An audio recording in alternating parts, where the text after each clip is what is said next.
Developer Takeru only made 2 games before folding, but both were great, Kokoron and Little Samson. TNN was another company with only a 2-game output, but only with half the success.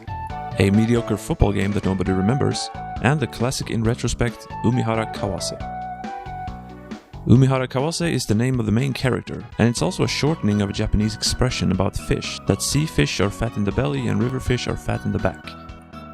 The manual doesn't mention anything about Umihara's motivation, but does suggest that you take the opportunity presented by the game to appreciate various kinds of Japanese fish and sea life that appear within. Personally, I have no interest in that, but you go ahead. The game could be called a puzzle platformer or physics platformer, because your weapon and tool is a fishing line with lure that can attach to walls and ceilings as well as enemies to stun or kill them by putting them in your infinite abyss of a backpack. The fishing line physics are a step above games like Bionic Commando or Pack in Time. They're pretty advanced, and the game uses it along with the puzzly nature of the platforming challenges to make a pretty damn hard game.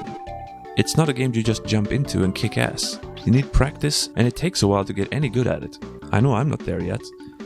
Your left thumb especially will get a workout as you use it to swing around, extending and contracting the line to get where you want to go. The parts where you need to let go and reattach the line mid-fall is one of the harder things to do, I found. The goal of any stage is just to get to the exit, but in the way stands walls, insta-death water, conveyor belts, moving platforms and respawning enemies. Many stages have 2 exits. Generally, the harder to get to door takes you to a level further ahead, but in a way it's not necessary to get there, because the game isn't structured like a regular game. There's no ending. After you've played for 30 minutes, if you can make your lives last that long, unlike me, the next level you get to will automatically become the last stage. I guess making for a good speedrun or high-score challenge game, but not so much if you like to beat the game the normal way and have an ending. The music is nice and mellow with good melodies.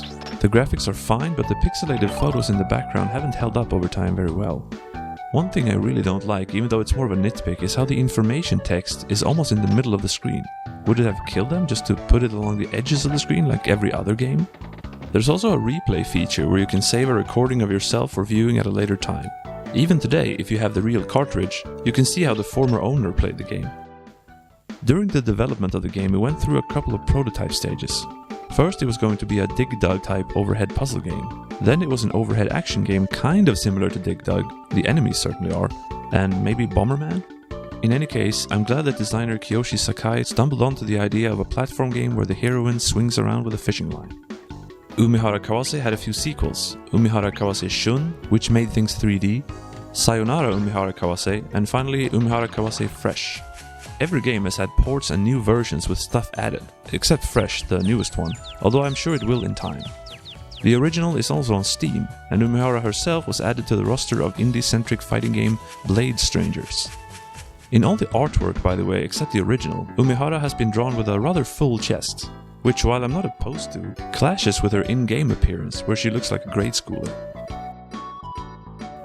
The Super Famicom original, in any case, is a good game that I respect a lot, and which is fun to play, but it has a somewhat steep learning curve. These days you'd probably be better off with one of the sequels, but if you have extra money laying around, track down the Super Famicom game, why don't ya? And have some fun with this rubbering action game, which is a moniker for the game suggested by the box itself.